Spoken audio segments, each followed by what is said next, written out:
ज्यादा पैसा आपको और ज्यादा वैसा बनाता है जैसे आप ऑलरेडी हो।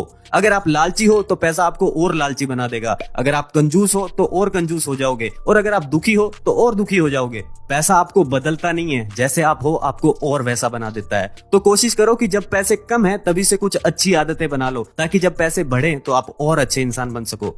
ऑथर कहते हैं यूजुअली 4 तरह के टाइम मैनेजर्स होते हैं। First, the drifter mentality. ये वो लोग हैं जो हर जगह लेट होते हैं। इनका कोई एम नहीं होता, जहां टाइम घसीटता है वहीं घसीटते चले जाते हैं। इनकी लाइफ में किसी चीज का फिक्स टाइम नहीं होता। जब मन करे तभी खा लेते हैं, जब मन करे शॉपिंग कर लेते हैं, और कोई आके कह दे कि भाई साथ चलेगा तो कहेंगे हाँ चलो, जाना कहाँ है ये तक नहीं पूछेंगे। सेकंड है 9 to 5 मैनेजर। ये लोग एक साथ जॉब पे बहुत सारा स्ट्रेस ले सकते हैं, पर पूरे दिन नहीं। जब घर आ गए तो इन्हें कोई स्ट्रेस नहीं चाहिए, बस टेलीविजन और फ्री टाइम चाहिए। इसीलिए ये जब कोई अपना काम स्टार्ट करते हैं तो इनसे हो नहीं पाता, क्योंकि टाइम लिमिट बढ़ जाती है और ज्यादा टाइम ये दिक्कत ले नहीं पाते। यानी जिस चीज में टाइम बहुत ज्यादा देना पड़े वहां ये पीछे हट जाते हैं।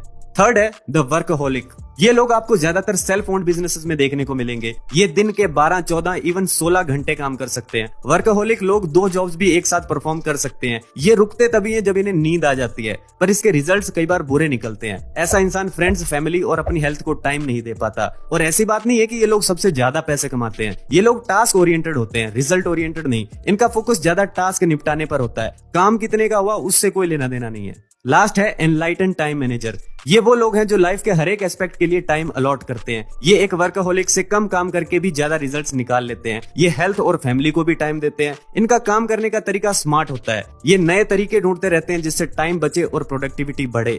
इनकम कभी भी आपकी पर्सनल डेवलपमेंट को एक्सीड नहीं करती। कभी कभी लकीली बढ़ जाती है, पर कुछ टाइम बाद वापस वहीं पर आ जाती है जितना आप संभाल सकते हो। क्योंकि एक अमीर आदमी ने कहा है कि अगर तुम दुनिया का सारा पैसा सभी लोगों में बराबर बराबर बांट दो, तब भी वो बहुत जल्द वापस उन्हीं पॉकेट्स में वापस पहुंच जाएगा जहां वो पहले था। अब इसके पीछे की वजह जान लेते हैं। जरा सोचो, 2 आदमी हैं, एक की मंथली इनकम 20,000 है और दूसरे की 40,000, जबकि दोनों सेम ही कंपनी में काम करते हैं, सेम ही प्रोडक्ट हैंडल कर रहे हैं, सेम ईयर्स का एक्सपीरियंस है और सेम ही बैकग्राउंड से आते हैं। तो फिर ऐसा क्यों कि दूसरे वाले को पहले वाले से डबल सैलरी मिल रही है? शायद आप सोचो कि दूसरे वाला ज्यादा टाइम काम करता होगा, बट ऐसा नहीं है, क्योंकि टाइम दोनों के पास ही बराबर है। टाइम इतना ज्यादा इनकम डिफरेंस क्रिएट नहीं कर सकता। तो फिर कौन कर सकता है? वैल्यू। आप कभी भी ज्यादा टाइम क्रिएट नहीं कर सकते, पर आप हमेशा ज्यादा वैल्यूएबल बन सकते हैं। कोई भी काम हो, चाहे प्रोडक्ट सेल करना हो, सर्विस प्रोवाइड करना हो या कुछ और, हर काम में आपको वैल्यू के बेस पर ही पे किया जाता है। आप देखोगे कई बार लोग कहते हैं कि मुझे इस काम में 10 साल का एक्सपीरियंस है, पर पता नहीं क्यों मेरी वैल्यू नहीं बढ़ रही। बढ़ेगी भी नहीं, क्योंकि आपके पास एक्सपीरियंस तो सिर्फ 1 साल का है, बाकी के 9 साल तो आपने सिर्फ उसे रिपीट किया है। आप खुद सोचो, अगर पूरे 9 साल में आपने इंप्रूवमेंट और इनोवेशन के नाम पर कुछ किया ही नहीं है, तो आपकी वैल्यू बढ़ेगी कैसे? हर किसी को ज्यादा पैसे चाहिए, पर वो गलत जगह ढूंढ रहे हैं। कोई कह रहा है बॉस मेरी सैलरी नहीं बढ़ा रहा, किसी की प्रॉब्लम है मेरा काम ही बेकार है, तो कोई कहता है मैं स्ट्राइक कर दूंगा। क्या कर रहे हो आप? अगर स्ट्राइक करके पैसे बढ़ भी गए तो अगली बार फिर स्ट्राइक करनी पड़ेगी। इससे अच्छा है खुद की वैल्यू ही बढ़ा लो।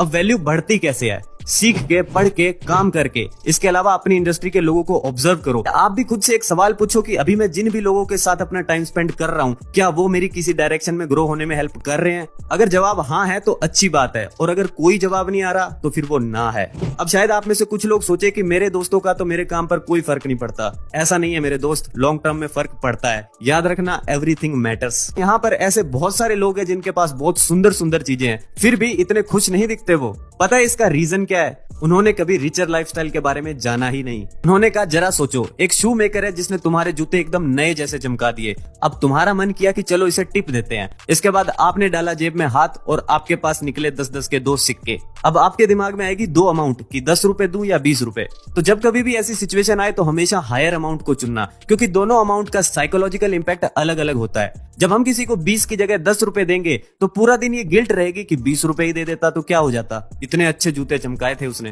वहीं अगर आप 20 रुपए दे देते हो तो पूरा दिन कॉन्फिडेंट रहोगे और हैप्पी फील करोगे कि किसी की हेल्प की है मैंने। ये है वो मेंटेलिटी जो सिर्फ 10 रुपए ज्यादा देके डेवलप की जा सकती है।